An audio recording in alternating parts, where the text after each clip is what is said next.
संदेश, सतनाम देवत है संदेश।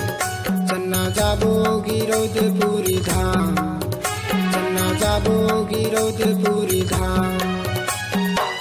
गुरु के आशीष पाके हमन, गुरु के आशीष पाके हमन दुनिया में नाम कमाबो, दुनिया में नाम कमाबो।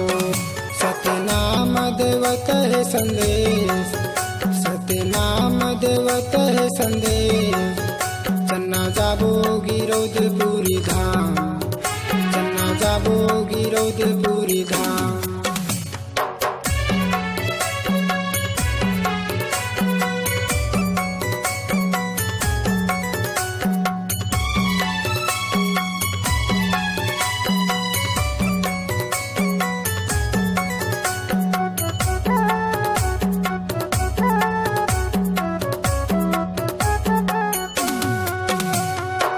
ले ले बोलरियर अगरबत्ती, घी के दिया जलाबो।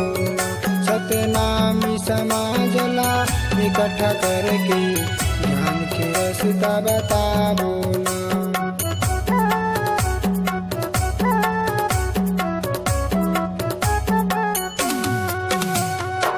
ले ले बोलरियर अगरबत्ती, घी के दिया जलाबो।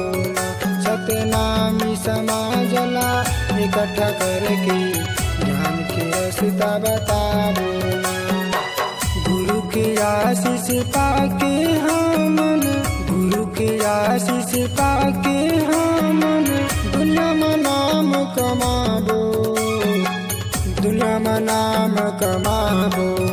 सतनाम देवत है संदेश, सतनाम देवत है संदेश।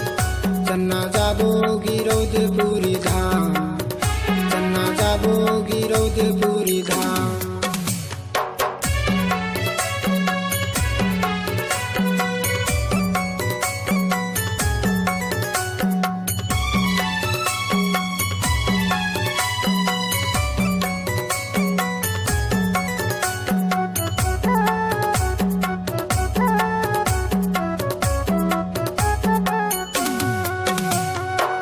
सादा है झंडा, सादा है जयखाम, सादा है तोर निशानी। सब नर नारी तोला कैथे हमरो गुरु ज्ञानी गा।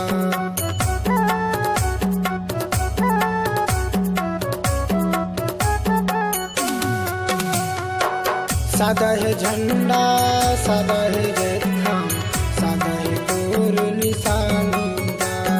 सब नर नारी तोला कैथे हमरो गुरु ज्ञानी गा। गुरु के आशीष पाके हमन, गुरु के आशीष पाके हमन दुनिया में नाम कमाबो, दुनिया में नाम कमाबो।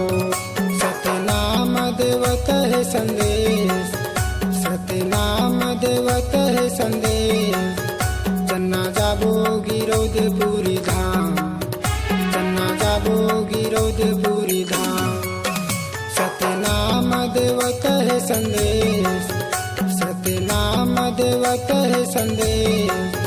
चन्ना जाबो गिरौदपुरी धाम, चन्ना जाबो गिरौदपुरी